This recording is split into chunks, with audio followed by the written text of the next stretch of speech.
What I want to do is I really want to touch your hearts to get you to understand what really this election cycle coming up is all about.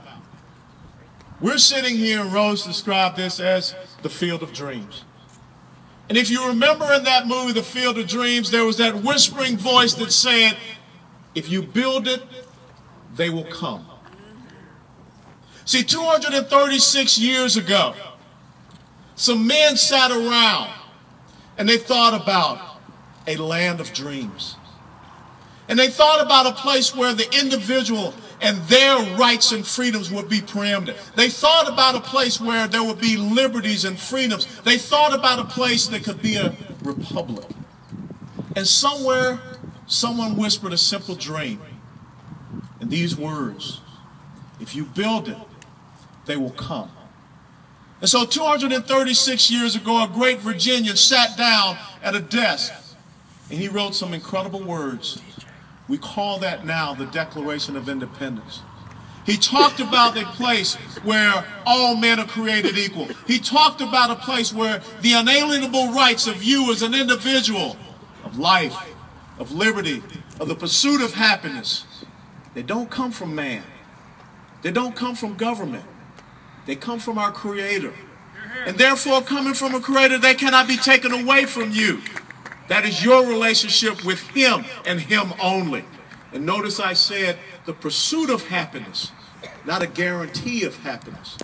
And at the end of that great document, after they laid out all of the reasons why we wanted to have limited government, all of the invasive nature, the intrusive nature of the British into our lives and to our homes, then they asked for divine providence from our Creator.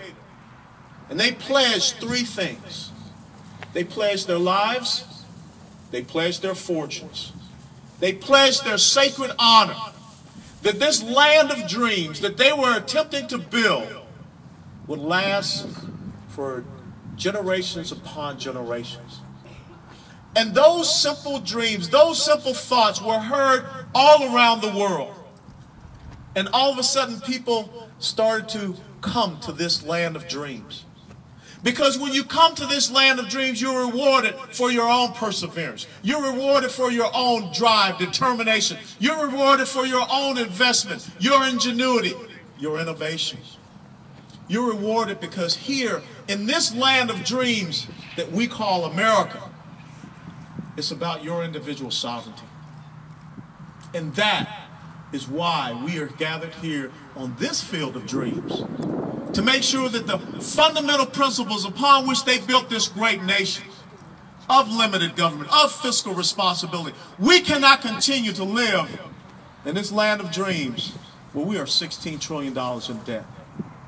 We cannot continue in this land of dreams where we see a federal government that is making more and more Americans dependent upon it. We cannot live in a land of dreams where we're having record unemployment. We're having record amount of Americans in poverty. We're having record amount of Americans on food stamps or using EBT cards, electronic benefits transfer cards. You think about what you're going through right here in California with these exorbitant gasoline prices. It's all because of a government that does not understand the riches and the blessings of resources that we have here. But instead they want to impose their rule, their vision, their belief in what this America should be. That's not the land of dreams that those 56 men signed their names to, in essence creating their own death warrant. What Rose talked about, when you have individual sovereignty in this land of dreams, then you have the free marketplace of ideas. Look around you. Look at this incredible valley. And I would challenge you to tell me, find another nation, find another country, find another place that in 236 years has built this.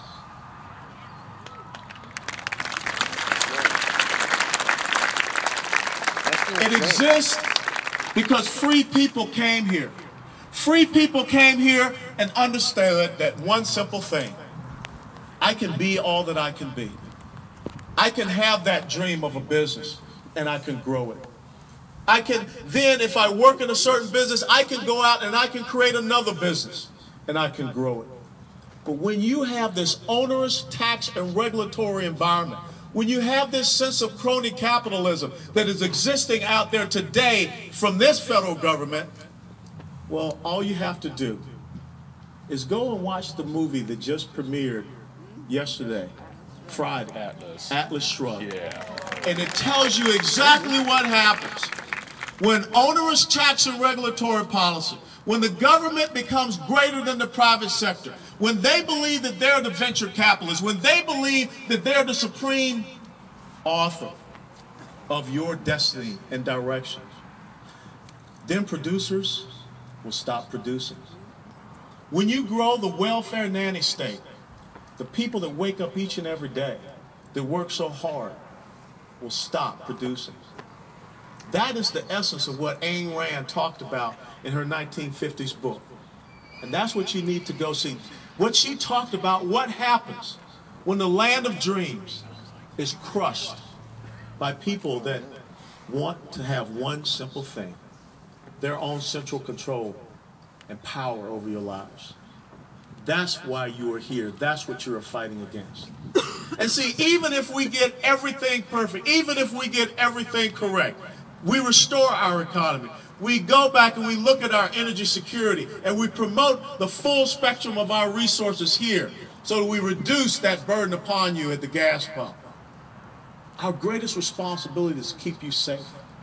Our greatest responsibility, as those forefathers wrote in the United States Constitution, James Madison, John Jay, Alexander Hamilton, was to provide for the common defense, was to make sure that we protected you from those enemies that are foreign but also domestic, that we recognize the forces that stand up against us, a free people, a constitutional republic.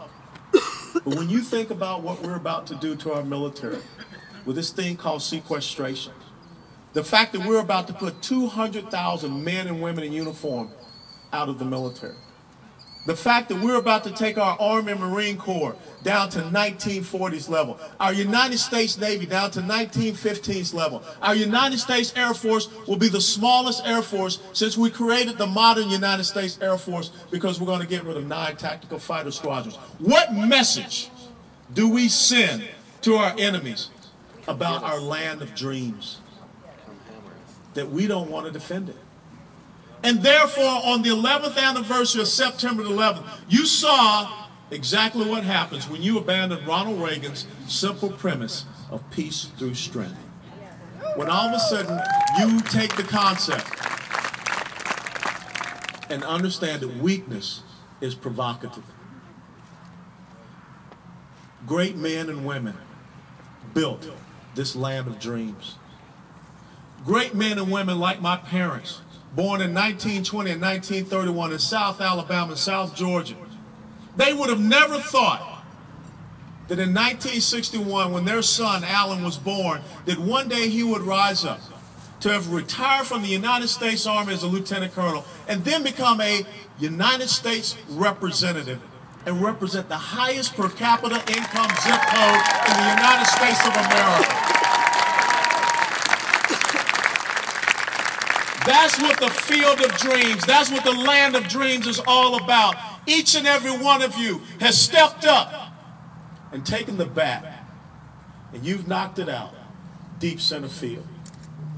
Now the point is this: will we be the first generation that does not allow the subsequent generations to step up to the plate with bat in hand and knock it out of the park? Not on my watch either.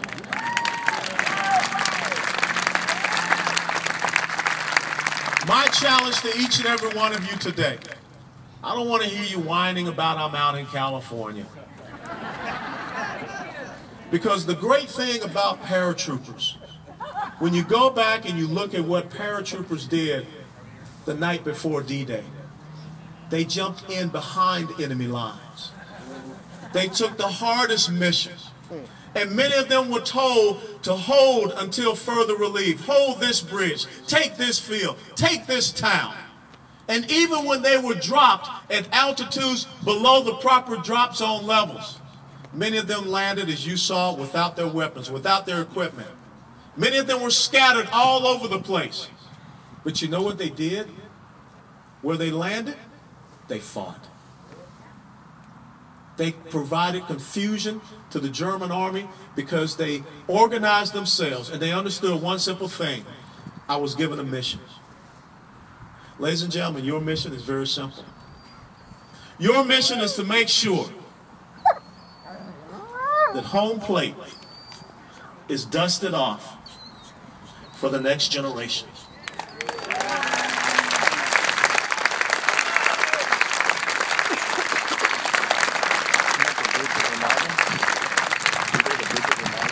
Your mission is to make sure that young man, that young girl back there, will years from now step up to the plate.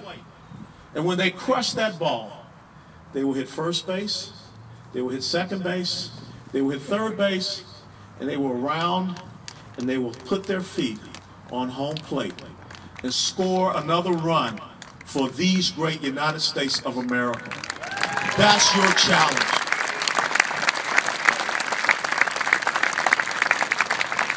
As Thomas Paine said very succinctly, these are the times which try men's souls.